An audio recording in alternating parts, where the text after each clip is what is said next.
Friends అందరూ నమస్కారం. కూటమి ప్రభుత్వం అధికారంలోకి వచ్చిన తర్వాత మహిళలకు ప్రతి నెల 1500 రూపాయలు ఇవ్వడం జరుగుతుంది.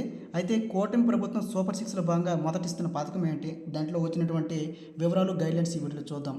అయితే 2024 ఎన్నికల్లో రెట్టింపు వేగంతో దూసుకొచ్చారు నారా చంద్రబాబు నాయుడు. కూటమితో పొత్తు పెట్టుకుని ఏకంగా 124 సీట్లు సైతం సొంతం చేసుకుంది, రికార్డు సృష్టించారు. ఇకపోతే ఈసారి ఎన్నికల్లో విజయం సాధించారు కూడా. ఆయన ముందుగా ఉన్న సవాళ్ళు ఒక్కొక్కటి చూస్తే చాలా భయంకరంగానే ఉన్నాయి. అప్పుడే ఇక ఆయనకు తిరిగి ఉండదు. ముఖ్యంగా మహిళా ఓటర్లు చంద్రబాబు నమ్మి ఓటు వేసిన విషయం తెలిసిందే. అయితే ముఖ్యంగా 1500 రూపాయల చొప్పున రావాలంటే ప్రతి ఆడబిడ్డకు 15 సంవత్సరాలు పైబడి ఉండాలి. అయితే అలాంటి వారికి మాత్రం ఇస్తారు. ఇక ఈ హామీకి సుమారుగా కొన్ని వందల కోట్లు ఖర్చు అవుతుందట. ఇలాంటి సవాలు ఆయన అధిగమిస్తారా? మరోవైపు తల్లి వందనం పేరిట కుటుంబంలో ఉన్నటువంటి ఎంతమంది పిల్లలు ఉంటే అందరికీ 15,000 రూపాయల చొప్పున ఇవ్వడం జరుగుతుందట. అయితే ఆ మహిళలకు ఈ తల్లికి వందనం పేరిట పథకం ఇస్తారా లేదనేది వేచి చూడాలి. అయితే ముఖ్యంగా ప్రతి మహిళకు వంటింటి 3 సిలిండర్లు ఏడాదికి ఇస్తామని ప్రకటించారు.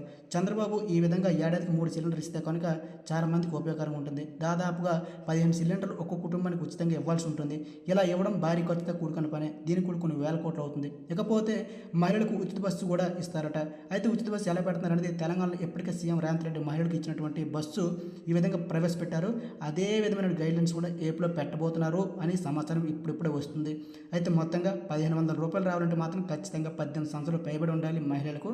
ఆ పథకానికి సంబంధించిన వివరాలు రావాలనుకుంటే మాత్రం ఈ నెల 12 తరగతి తర్వాతే వస్తాయి. ఎందుకంటే ఆ రోజు ప్రమాణ స్వీకారం ఉంటుంది కాబట్టి.